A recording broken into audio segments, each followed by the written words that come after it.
Problem lutut. 24,7% orang di Indonesia mengalami pengapuran lutut. Dan ternyata wanita lebih banyak 3:1 dibandingkan pria, termasuk saya dari usia 40 tahun juga mengalami problem lutut. Nah, jumlah pasien yang melakukan operasi bergantian tempurung juga semakin meningkat. Kenapa tuh, Dok? Nah, ini mesti tahu nih, pemirsa mesti tahu nih, kenapa alasannya Maya Estianty bikin rumah itu cuma 1 lantai. Ya itu tadi. Karena sakit lutut. Oke, kan lutut saya kan kadang-kadang suka nyeri gitu. Perlukah saya MRI dulu apa gimana, Dok? Harus, Bunda. Harus ya. Harus dicek dulu. Kalau tadi adalah olahraga, ini penyebabnya di awal adalah olahraga, cedera dan non-cedera, terus obesitas, hormon. High heel mengaruhi nggak? Sangat. Pakai hak tinggi. Betul. Nih, ini penting nih ya. Pakai hak tinggi mempengaruhi. Betul. Sangat mempengaruhi, Bun.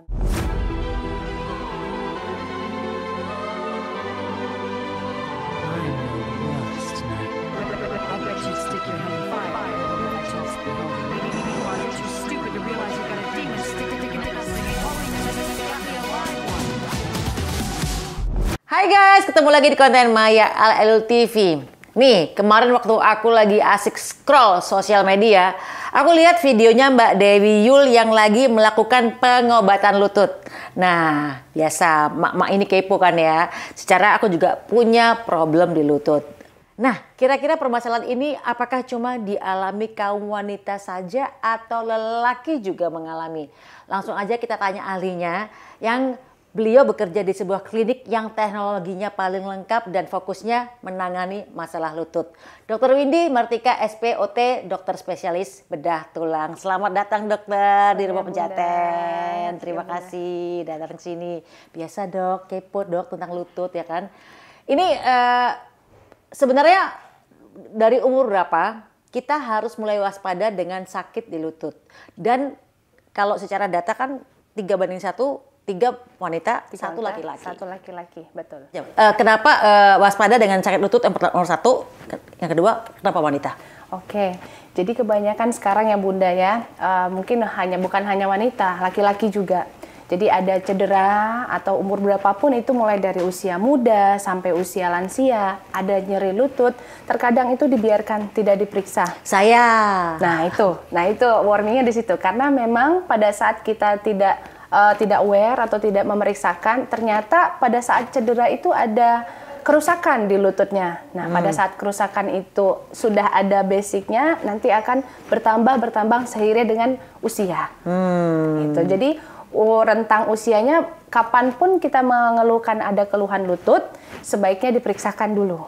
Jangan dibiarin ntar juga sembuh sendiri atau pakai koyo. Nah, itu orang kan pakai koyo atau pakai gel apa yang supaya nggak sakit ya kan? Hot cream. Nah, kira-kira gitu kan ya. Nah, berarti kebanyakan kayak saya kan mulai kumat di usia 40 tahun ya kan. Habis itu kebetulan setelah itu aku sepedaan. Kadang, nah ini mesti tahu nih, pemirsa mesti tahu nih, kenapa alasannya Maya Estianty bikin rumah itu cuma 1 lantai. Ya itu tadi, karena sakit lutut. Jadi ketika naik tangga tuh ada problem harus pegangan yang benar-benar kadang-kadang enak, kadang-kadang nggak enak. Ketika ada beberapa saat kadang-kadang nggak enak. Kenapa tuh dok? Apakah aku mengalami pengapuran? Kalau untuk pengapuran ya Bunda, jadi memang kebanyakan memang pasiennya wanita. Ya tadi mungkin Bunda ada sebutin 3:1. Kenapa? Nah posisinya ini Bunda, 1 usia. Jadi seiring pertambahan usia, berarti kan perempuan ini akan mengalami proses menopause nantinya. Ya, sehingga kan estrogennya makin menurun. Estrogen ini kan sebagai anti radang di badan. Pada saat dia mengalami downgrade atau penurunan yang signifikan, ini akan mengurangi kemampuan badan kita untuk merespon radang. Sehingga untuk menyembuhkan sendiri atau self healing dalam tubuh kita itu semakin menurun. Terutama sudah ada cedera mungkin sebelumnya atau mungkin ada proses yang terjadi di lutut. Pada saat terjadi proses itu dan sudah mulai berkurang ini estrogennya atau udah mulai menopause, yang tadinya ada proses penyembuhan justru malah semakin lambat ya, sehingga tadi proses kerusakan itu semakin berjalan. Yang menyebabkan jadi semakin radang, kadang kumat-kumatan, nah gitu Bunda. Itu berarti radang ya? Radang. Oke. Awalnya radang yang disebabkan karena kerusakan tulang rawan. Rusak loh. Rusak tulang rawan. Rusak loh. Nah, yang kedua itu perempuan. Satu mungkin dari lifestyle ya Bunda. Satu malas olahraga. Ya dulu aku memang malas olahraga sih. Tuh. Malas olahraga. Malas olahraga ini menjadi concern utama karena kan sebenarnya di dalam lutut itu tulang rawan itu tidak mempunyai pembuluh darah langsung yang ke tulang rawan. Sehingga tulang rawan itu mendapatkan makanan atau sumber nutrisinya itu dari cairan sendi.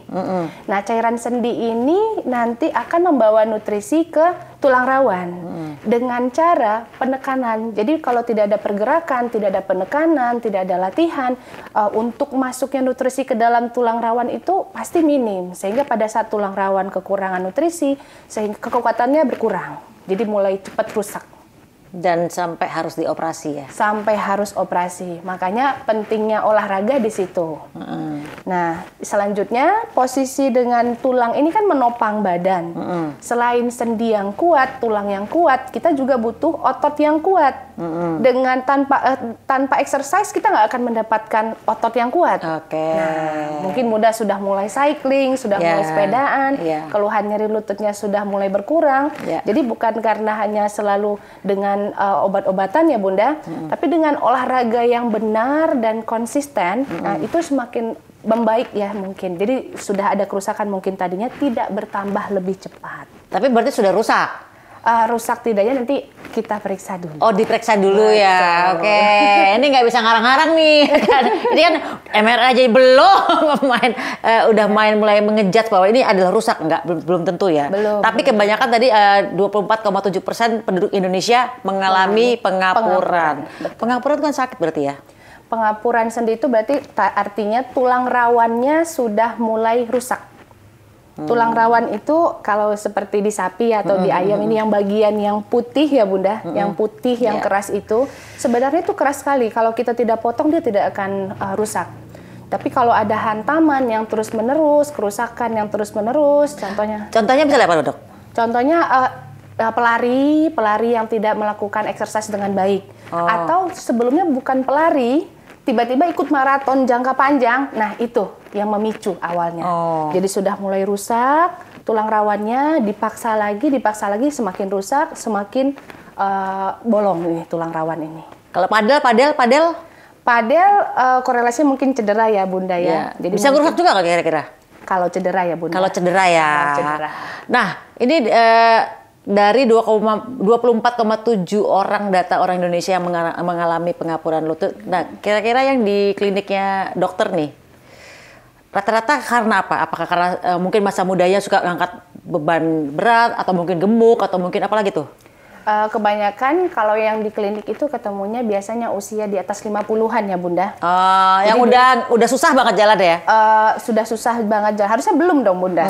Kan lansia itu di atas 65 ya. Karena kan sebenarnya usia di bawah 65 itu masih aktif harusnya. Apalagi kalau memang awalnya banyak olahraga, suplemennya bagus, kemudian tidak ada cedera. Nah ini sebenarnya mungkin di usia 30-40-nya ada cedera, diabaikan. Nah itu poinnya di situ, diabaikan, tidak diperiksa, ternyata sudah ada kerusakan. Kerusakan ini akan memicu radang, jadi akan ada bolak-balik berulang. Jadi radang, nanti sembuh lagi, radang, sembuh lagi. Nah pada proses itu tadinya mungkin sudah grade 1 pengapurannya, naik ke grade 2 pada usia 40 ke 50. Nah, usia 50 biasanya datang sudah grade 3, grade 4. Kalau yang udah waktunya harus diganti tempurungnya tuh berarti grade berapa? Grade 4. Grade 4 ya? Betul. Kayak cancer, stadium 4 ganti. Oke. Dok, cerita dikit tentang masalah lutut yang paling sering dialami wanita nih. Kan tadi 3 banding 1 wanita nih. Betul. Karena tadi kurang estrogen. Betul. Terus kebanyakan banyak yang ganti tempurung nggak perempuan-perempuan ini? Banyak. Usia yang skala dari 2021 sampai 2025 itu udah di angka usia 50 tahun ke atas. Kalau dulu itu mungkin di usia 60-an ya Bunda. Kalau yang baru-baru ini tuh usia 50-an sudah banyak. Sudah banyak yang menjadi kandidat harus diganti tempurung. Oke. Oke Dok. Ini wanita lagi nih, karena kan 3 banding 1 nih. Iya. Aku juga takut ya gitu loh. Dan selain cedera nih, biasanya wanita mengalami apa dalam lututnya? Di usia 50. Aku belum nanya nih, kenapa kok sekarang dari 65 tahun sekarang malah maju ke 50 tahun nanti berikutnya ya? Iya. Paling sering itu selain cedera itu non cedera Bunda. Apa Jadi non cedera itu salah satu faktornya tadi mungkin ya malas olahraga, obesitas ini, obesitas Tuh, ya. Obesitas. Kenapa ya pada wanita obesitas gampang terjadi nyeri lutut atau kita sebut dengan pengapuran. Contoh kita naik motor ini Bunda. Ya motor itu mungkin kapasitasnya 2 orang, tapi dinaiki 3 sampai 4 orang. Lama-kelamaan onderdilnya bisa rusak. Sama dengan lutut, pada saat berat badannya berlebih, lutut tadi dengan high impact, setiap harinya seperti itu, lama-lama habis, lama-lama aus. Berat bebanku. Ini berat badanku. Itu. Jadi ada faktor hormonal, faktor obesitas, lifestyle-nya yang memang jarang olahraga, ya malas olahraga. Nah, satu lagi ini yang paling sering saya temui di pasien-pasien yang di poli, malas konsumsi suplemen. Karena merasa saya udah sehat nih, udah olahraga nih. Tapi kan terkadang kita kan menjaga berat badan, tidak semua mungkin nutrisi itu masuk. Jadi harus ditambah dengan suplemen. Suplemen apa yang paling cocok buat pencegahan pengapuran tulang? Saat ini tuh sudah ada hyaluronic acid, ya, kemudian hyaluronic acid bukan cuma buat skincare doang, say. Ya, ada kolagen. Ya, itu membantu untuk menjaga agar si tulang rawan kita ini tetap jos. Oke, kalau misalnya buat masyarakat yang mungkin di pelosok yang nggak mampu beli kapsul atau minuman kolagen agak mahal ya dok. Ya. Makanan apa yang cocok buat kolagen nih? Misalnya kayak tulang-tulangan, kayak mungkin bikin sop ceker kali ya, atau katanya sih gitu ya. Mungkin dari ikan-ikan bagus ya. Sebenarnya tidak hanya minum obat aja ya Bunda, ingat harus ada olahraganya. Oke. Berat badannya harus ideal. Untung udah enggak gemuk lagi gue. Jadi kita nggak bisa pilih satu-satu gitu Bunda. Itu harus semuanya. Semuanya Bunda. Jadi enggak, saya udah minum kolagen kok, udah minum obat kok, udah nggak usah olahraga ntar juga bagus. Itu yang nggak boleh. Jadi harus benar-benar dibarengin semuanya, olahraganya, berat badannya. Nah, hormonnya gimana? Kalau hormon kan nggak bisa lawan kita kan ya? Betul. Kalau kita udah menopause kan nggak bisa lawan. Ada 3 lagi nih senjatanya nih sebelum mengarah ke sana nih. Jadi tadi obat-obat ini ya kan, suplemennya. Suplemen kolagen misalnya hyaluronic acid. Iya. Terus berat badan dijaga, olahraga juga. Nah, terus betul. apa lagi? Berat badan sama olahraga. Iya. Itu cukup itu aja. Baik. Kan klinik Patela ini kan canggih nih, ya kan udah paling lengkap lah ya di Indonesia gitu. Pengobatannya apa aja sih kalau seandainya nih ada pasien yang kayak saya nih, ya kan? Ntar lagi mau periksa nih guys. Oke, Bu. Di Patela itu kita udah pakai stem cell dan sekretom. Nah itu Bunda. Jadi pada pasien-pasien yang mengalami pengapuran grade di bawah 4 ya, 1, 2, 3 yang masih bisa kita rawat ini tulang rawannya, kita bisa pemberian agent sekretom dan stem cell. Nah, sekretom dan stem cell ini kan sebagai bioaktif protein ya Bunda, merangsang pembentukan sel-sel baru, regenerasi pada tulang rawan nantinya yang akan disuntikan ke dalam lutut. Sehingga tadi sudah ada kerusakan grade 1, 2, 3 ini, kita kasih stem cell sebagai agent untuk regenerasi yang tadinya harusnya di 2-3 tahun naik ke grade berikutnya akan lebih panjang, jadi bisa sampai 5-10 tahun itu baru naik grade-nya. Tapi kebanyakan jangan sampai salah paham ini. Saya suntik stem cell nih untuk menyembuhkan. Sebenarnya bukan menyembuhkan. Apa tuh namanya? Memperbaiki yang rusak. Betul Bunda. Jadi bukan menyembuhkan. Jadi prinsipnya pengapuran sendi itu bukan penyembuhan, tapi tidak nyeri dan pasiennya itu untuk mobilitasnya tidak terganggu. Karena kalau sudah dia grade 2, itu tidak akan turun lagi ke grade 1. Tapi bagaimana cara kita di grade 2 ini tidak naik ke grade 3 ataupun ke grade 4. Nah itu, dengan stem cell dan diperpanjang lah ya. Betul Bunda. Stem cell kan kalau yang sepengetahuan banyak orang awam kan bisa memperbaiki jadi awet muda lagi. Jadi berarti memperpanjang umur lututnya lah ya. Betul Bunda. Sama di Patela kita juga ada tindakan minimal invasif ya pada pasien-pasien grade 1, grade 2, grade 3 yang sudah rusak tadi. Kalau memang sudah kita lakukan beberapa pemberian obat-obatan, fisioterapi ternyata tidak ada pengaruh, kita bisa lakukan tindakan minimal invasif menggunakan Richard Wolf.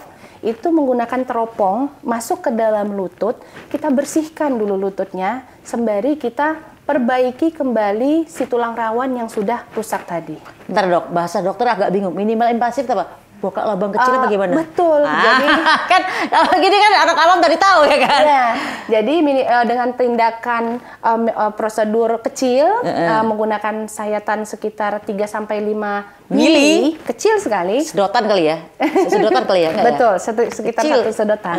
Kita masukkan teropong ke dalam. Jadi ada dua teropong. 1 teropong itu untuk sebagai mata kita, 1 teropong lagi sebagai tangan kita. Jadi kita masuk, kita lihat struktur tulang rawannya, ada kerusakan atau tidak, kita lihat ligamen dan bantalannya ada kerusakan atau tidak. Nah, kita lakukan perbaikan dengan yang 1 teropong lagi tadi, itu untuk sebagai masuknya tangan kita, itu kita bersihkan. Kalau tulang rawannya sudah mulai terburai-burai, kita bersihkan, terus kita bisa lakukan perangsangan untuk pembentukan tulang rawan secara langsung ke tempatnya. Disuntik dong enggak? Jadi seperti kayak disuntik stem cell gitu enggak? Ini beda dari stem cell. Kalau stem cell kita enggak masuk ke dalam, ini kita sudah masuk ke dalam. Jadi seperti kita lukain kembali sehingga supaya kolagen baru muncul kembali. Kita banget ya. Dilukain, dibuat luka baru supaya kolagen muncul. Itu bahasa gua banget skincare tuh. Gitu. Terus. Gitu Bunda. Nah, bagusnya karena kita di patella itu sudah ada teknologi seperti ini dengan sayatan kecil, beda sama yang dulu konvensional kan dibuka lebar. Ya.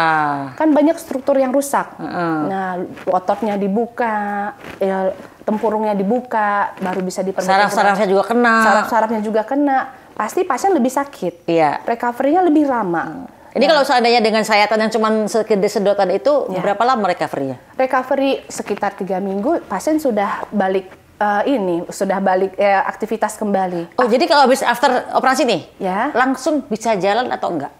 Untuk tergantung case ya Bunda. Kalau kita tidak ketemu ada bantalan atau ligamen yang rusak, di sini ada hanya pure tulang rawan yang rusak, itu sekitar 3 minggu sudah balik seperti biasa. Jadi sudah aktivitas, kalau mau jalan seperti biasa. Tapi untuk 1-2-3 minggu itu kita masih restriksi dulu untuk napaknya, karena untuk mengurangi bengkak dan sakitnya. Tapi boleh duduk gak? Duduk boleh Bunda, boleh. Iya, kita suruh tidur terus 3 minggu ya? Oh, enggak. Tetap aktivitas Bunda. Oh gitu. Tetap aktivitas. Tapi pakai tongkat atau? Pakai tongkat. Oke. Gitu. Oh, kira suruh tidur terus. Gitu. Jadi udah boleh jalan cuma pakai tongkat ya? Betul Bunda, betul. Oke. Jadi karena lukanya kecil tadi, ya pasien itu one day care bisa. Jadi yang sudah kita kerjakan, pasien datang ke kita pagi tindakan sore pulang. Nah, ini kan aku menggunakan Dr. Windy kebetulan kan memang karena kliniknya memang terkenal yang paling lengkap nih alatnya ya, dan paling canggih nih. Tapi apa sih sebenarnya yang membuat beda? Tadi banyak klinik-klinik lutut nih, tapi yang paling canggih kan Patella punya kan. Apa yang membuat Patella ini berbeda dengan klinik lain? Kenapa saya harus ke Dr. Windy nih ibaratnya kan? Ya. Di Patella itu kita sudah one stop service Bunda. Kenapa saya bilang one stop service? Jadi kita udah ada semuanya, termasuk ada dokter ortopedinya, ada dokter rehab mediknya nanti yang akan menggarap sebelum dan sesudah, mungkin ada tidak ada tindakan ya. Kemudian ada dokter anestesinya yang sebagai pain manajemennya. Lengkap ya Patella berarti ya. Dan kita sudah ada ruangan fisioterapinya khusus, sudah ada hidroterapinya. Nah, dan selain itu kita sudah punya teknologi yang tadi minimal invasif untuk Richard Wolf yang pembersihan lutut itu kita sudah ada. Jadi pasien itu secara holistik kita kelola dalam satu atap. Jadi dalam satu atap ini ada dokter umumnya juga yang nanti yang akan mendampingi khusus pasiennya. Jadi setelah Bunda walaupun konsul ke dokter spesialisnya ini akan ada next chat atau WA dengan dokter umumnya. Jadi ada pasien mungkin kurang jelas, itu bisa langsung bertanya ke dokternya. Oh, customer care ya berarti ya. Betul. Jadi dokter umumnya berarti ya. Betul. Nah, itu ditangani oleh dokter umum langsung ya. Jadi mungkin pasien masih ada yang bingung ini. Jadi ada yang kurang jelas, bisa langsung dijelaskan kembali. Oke, baiklah. Tadi aku belum jelas antara katanya pakai mesin Richard Wolf ya. Iya, betul. Itu apa itu, Dok? Mesin itu adalah untuk alat yang akan mengakses nanti masuk ke dalam lutut tadi. Oh, jadi yang tadi yang buka 3 mili itu adalah Richard Wolf ini? Betul. Emang canggih Pak Richard ya emang ya. Mr. Wolf kan? Iya, ya. Itu nanti menggunakan teropong tadi, nanti akan ada kamera ya, kamera dengan towernya itu untuk mengakses ke dalam lutut. Jadi kita bisa langsung perbaikin, ketemunya apa ini? Tulang rawan kah, ligamen kah, bantalan kah? Nah, itu langsung at the time langsung kita perbaikin. Nah, itu. Iya, sekarang udah pada canggih-canggih ya. Operasi cuman kecil, semuanya kamera semua udah pakai. Jadi dokternya dari luar bisa lihat semuanya dari layar ya, gitu ya. Betul, betul. Canggih. Oke, Dok. Ini kalau kemarin aku ngeliat Mbak Dewi dirawat juga ya, bukan dirawat sih, periksa juga ya. Ada sukses story nggak yang bisa kita ingat kan, yang Dokter Windy pegang nih pasien ini, yang aku kira-kira orang Indonesia tahu nih ya kan? Tapi mohon maaf loh ya, jadi kepo nih kita nih ya kan. Dan ini berhasil, maksudnya dirawat dan berhasil gitu. Kebetulan ada pasiennya Bunda. Ini laki-laki 63 tahun ya. Beliau ini hobi golf. Oke. Ya, bagaimanapun ceritanya, yang penting golf. Nah, kunci itu hidup mati adalah golf. Hidup mati adalah golf. Jadi kebetulan beliau itu tidak ada riwayat sebelumnya. Jadi mungkin ada sakit, itu tadi diabaikan. Cuman pada suatu ketika beliau ini main golf ke tempat daerah yang lebih banyak menanjaknya. Oke. Muncullah sakit itu. Nah, baru datang ke saya, kita periksa, ternyata setelah saya lakukan MRI, ternyata ada robekan di bantalan dan kerusakan tulang rawan.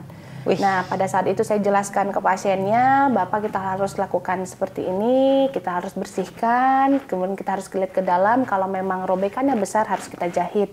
Nah, setelah dilakukan tindakan, yang saya ingat banget ini adalah setelah saya lakukan tindakan, 3 minggu pasiennya ngabarin ke kita, Dok, saya izin boleh enggak saya golf ke Jogja? Nah, beliau begitu.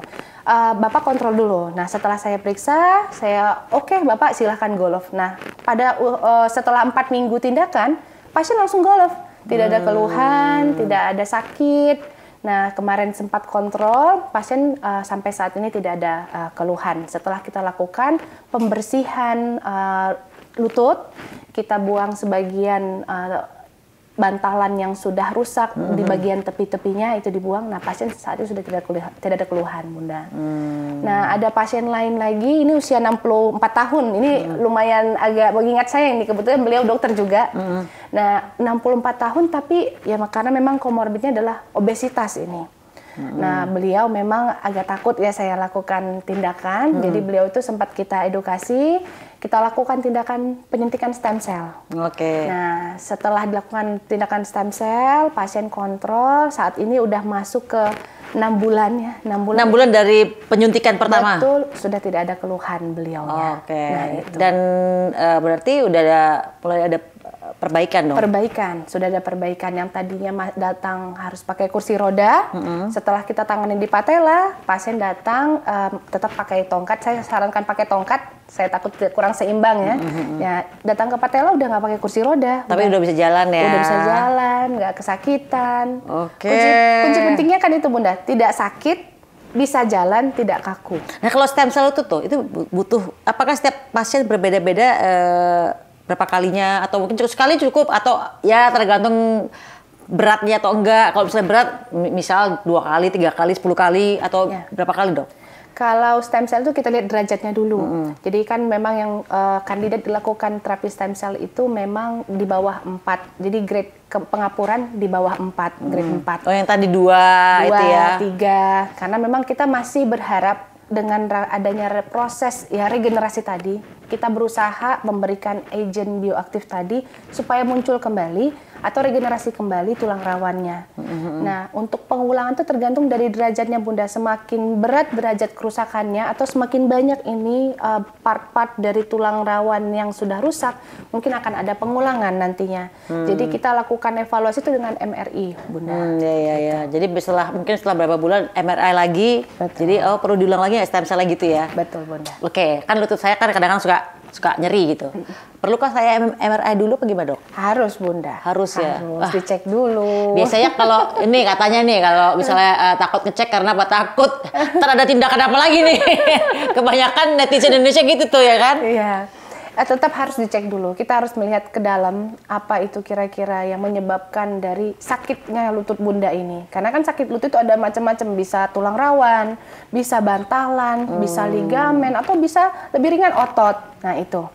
Nah harus kita cek dari MRI, nanti kelihatan. Setelah MRI baru kita tentukan, oh ternyata ini kerusakannya berat. Oh kita tidak bisa nih hanya dengan pemberian obat-obatan, fisioterapi. Nah, kita mungkin butuh tindakan yang harus lebih ke dalam. Nah, dengan tindakan tadi Richard Wolf itu dengan minimal invasif kesayatan kecil itu, kita masuk ke dalam, kita rangsang langsung, kita bersihkan langsung, mungkin akan lebih efektif gitu.